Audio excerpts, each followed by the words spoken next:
Good morning, Jen with Montessori Explorers Homeschool, and today we're going to take a look at our writing and pre-reading shelf.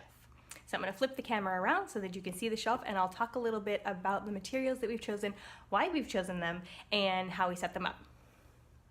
All right, so I'm back up against the wall, and I can't really get the whole shelf in one shot, at least not a steady shot. So that's as good as it's going to get for the whole shelf. Every Montessori shelf is designed to go from the left to the right, just like reading a book. We're kind of training their brain and their eyes to start at the top left and go across. So normally the top would also be split, and this material would be previous to this material, and then this material, and then you come back to the top just like the second page of a book, and so on. But metal insets take up a lot of space. So for this shelf, we go all the way across, and then we come down to the next one here, and then we come up here. It sounds a little bit confusing, but because of the way that it's used, it doesn't end up being confusing. So we have metal insets here, which we will absolutely do a little lesson on, a video of a lesson, maybe next week. The metal insets are a pink outline with a blue shape. That shape can be picked up and pulled out, and they can use the outside or the inside to do their shape. And this is designed for them to practice pencil control and pencil pressure to prepare them for writing. So on the top shelf is everything that they need to complete this job. They come over here and they grab one of these trays. They put a piece of paper on the tray. They pick their 3 pencils. It never actually stays at 3, but as long as they're controlling themselves and not getting crazy and out of hand, I don't mind. And then they pick the shape that they're going to do, and they bring that over to the tray and they put it there. Then they take the whole tray off the shelf, just like any other job. They go to their table or their desk or their rug. They do the job, and then they bring it back and they dismantle the tray. This is one of the few jobs on our shelf that requires them to put the pieces together instead of it being completely contained within the tray that they're picking up. And that's just because, you can see the job itself lends to lots of different choices. So the tray is empty. There's 2 trays, so 2 people could do this job at a time.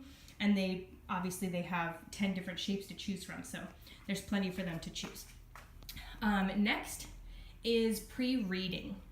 So we have here just one of those simple box games from Ross. It had 4 of these little bingo cards in it and then matching cards. I took 1 out because 4 is a bit much. It's gigantic when you put it on the rug, but it's also just a bit overwhelming for some kids. So I put 1 card there and then all of the matching cards that go with it. The idea is that this matching that they're doing, connecting these shapes to shapes that are similar to them, is preparing them to read letters. You have to know that an E looks like an E no matter where you find it. If you find it on this board or if you find it on that, the tiger looks the same. So if I find a letter T on my book versus a letter T in another paper that I'm reading, it's always going to look the same because it's always a letter T and it always says the same sound. So that's what we're preparing their brain for, is making the connection between something being here and something being there, but still being the same thing. Next is a spilt milk activity that I'll explain in a minute. And then the next one is a shape matching. So it's just one of these wooden toys from the dollar store with all the shapes that go with it. Again, I've taken it out and I've given each thing a place to belong. I didn't just dump it in a box. And again, this is similar to the matching job up here. It's teaching them, that this shape, even though it's just an outline of the shape, is the same as the shape in here. They go together and they're always the same. No matter what color they are, no matter where they're placed, whether they're a freestanding piece or part of a puzzle, they're always going to be, the triangle is always a triangle. So we're reinforcing that concept. Spilt milk came from the actual book, Spilt Milk, and I just put a blue sticky felt on here. The back was like peel back. And so they take this off and they can go through the story of spilt milk on their own. Sometimes it looked like spilled milk. Sometimes it looked like a birthday cake, but it wasn't a birthday cake, and so on. I just cut these out of felt, and I made this job, oh my gosh, I made this job like, I want to say almost 10 years ago. and it has lasted 3 children and many preschool classrooms. So not too shabby, if I do say so myself. And then we come up here, so the top shelf is the rest of our practical, or the rest of our metal insets. The next shelf is a keyboard with a game. So the keyboard is not on a tray because it's singular. There's nothing that goes with it.